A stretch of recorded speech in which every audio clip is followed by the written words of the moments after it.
What's going on, everyone? Here we are in Tahit in Algeria. I've been thinking a little bit about, after being in Algeria for a few days and also after visiting Morocco before, I'm gonna make a kind of a comparison between the two, and I'm gonna tell you in a Morocco versus Algeria kind of setting what are the pluses in visiting Algeria.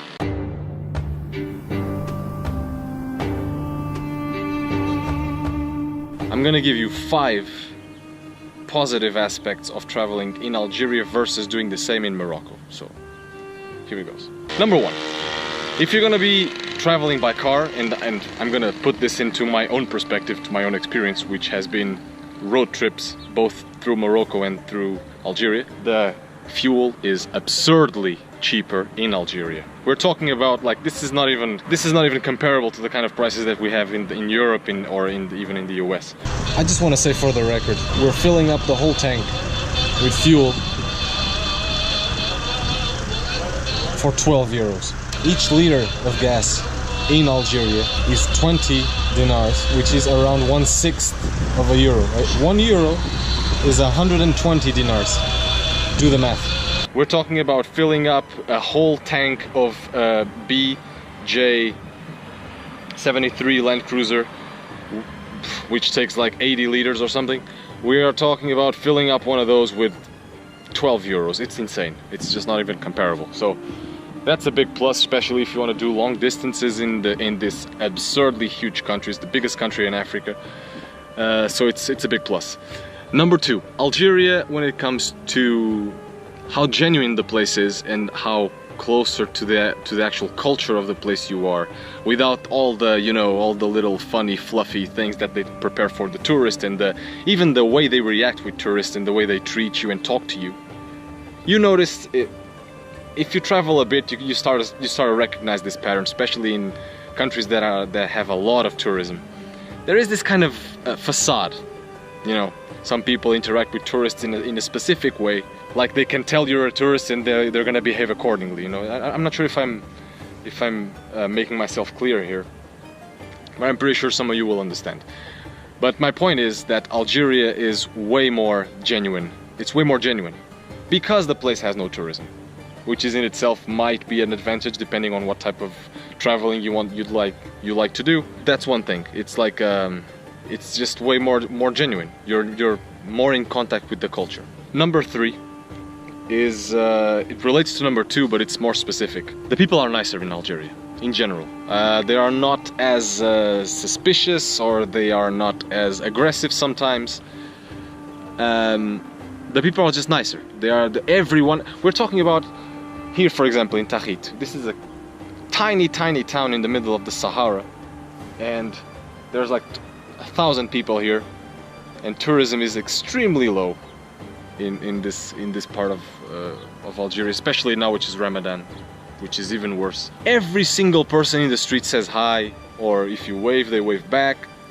I've done this to hundreds of people in this country already. Everybody says hi back. The simple things, you know, the little things. They receive you. We've had people saying, you wanna come and eat at my place. We have had a guy that received us in his little sort of hostel that he had, but he wasn't even supposed to be working because he was on vacation. Again, Ramadan, right? But he made the exception of preparing a room for me and my dad. I mean, the people are just great. I'm not saying that the people in Morocco are not nice or anything, but it's clearly different in Algeria, clearly different. So number 4, and this is kind of also related with the fact that you know, tourism is way more limited. There's no scams. There is absolutely no scams in this country. You know, when you are walking in a market or whatever, and they charge you like 10 times more because you're a tourist or you're a foreigner or whatever, which is an everyday experience if you travel in Morocco. If you've been to Fez, Meknès, Marrakesh, Casablanca, Rabat, all of those, you go to, you know, little souks or little marketplaces, you have to bargain for every single thing, and you better bargain well, or else you get ripped off all the time. So, and here this simply doesn't exist, at least from our experience. We've been to a ton of stores, we've bought stuff on the street, we've bought bread from a random old guy in the road who didn't speak French at all. He only spoke Arabic, And I actually thought he was overcharging me at first, because you know, you come with this kind of pre-thing mindset that you're just gonna think there's gonna be scams, because you know, it's just the way it is in countries like Morocco or Tunisia or Egypt. Forget that in Algeria, that doesn't happen. And finally, number 5. This is also a relative thing. It has its own disadvantage, but I'm going to talk about that when I talk about the advantages of Morocco, which is coming up. And the advantage is very clear. Algeria is safer. It's a safer place. It's a safer country, because there is a lot of police and a lot of military personnel everywhere. I know this obviously can be seen as a disadvantage because of, you know, over security, all that. But we've had experiences that kind of put this a little bit into perspective. I've been with we've met a few police officers in Tlemcen, and they took our passports, and then they were asking us to go with them to a police station. And I was thinking, just we're screwed. These guys are just going to ask us for money, and they're not going to give us our passports back. I was just expecting the worst. Again, I was in the country. It was my second day in the country back then, so I was just more on the defensive, I guess. But it turned out that we were just talking for half an hour.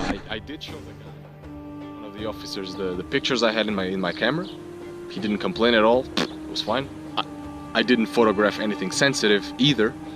So, but in general, the thing is, you are very controlled in Algeria. No matter where you go, if you stay in a hotel, you always have to give your passports to whoever receives you, being it in a fancy hotel like this, which is pretty much the only thing you get in Tahit, or the more humble house that we spent the night the day before, because they always have to report where you are.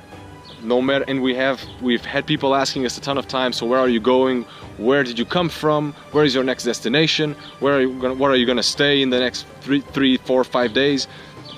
So yeah, there's a lot of control. But the thing is, crime is extremely limited here, and I can tell you stories like when I was in Morocco, I've seen this is unfortunate stuff, but I've seen like people just fighting in the street a few times.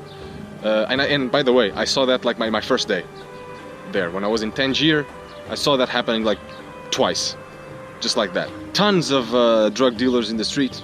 In Tangier alone, I was approached like 15 times in one night. I'm not exaggerating. It was just like that.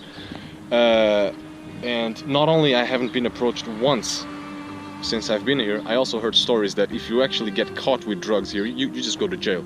That's it. That's the end of it. But I'm seeing that from a positive angle. You can just travel freely as long as you tell them where you're going. And the thing is, we didn't actually plan our whole route previously. We were actually thinking about going from Oran to Algiers, and we changed our mind. We went all the way south. We did like 800 kilometers to the south so we could see the Sahara and the dunes and all that. And it was fine. We didn't actually have to formalize anything with the police. So that's what I mean. It's safe. Some people might think it's a little bit over the top, because there is police everywhere. It's comparing that to Morocco, it's just crazy, or to any European country. And that's pretty much, yeah. Another thing that I'd like to mention as a side note. It's funny because because this country is more genuine, and it seems like a sort of a contradiction. In Morocco, I was only allowed in one mosque, and it was a mosque that was highly touristic, and it was pretty much with the tour around. I wasn't allowed in any other mosque. In Algeria, I've been in 2 mosques already, and I didn't pay a thing, no tour, no nothing. Fair enough, an imam tried to convert me in one of those. Obviously, it didn't work, but you know, I guess it's the price. A nice guy, all that. I'm gonna make a video about that. I'm gonna talk about that in a separate video. But again, I mean, it's just you're a foreigner in a country that doesn't have that mindset for the tourists, which is a very good thing. We're making new friends. Yeah, right. This random dude was just walking around, pretty hungry, but we've found some milk for him already, so it's all good. So yeah, these are the 5 advantages that I can just tell you right off the bat about traveling in Algeria. So I'm going to talk about advantages of traveling in Morocco very soon. So safe travels and keep expanding.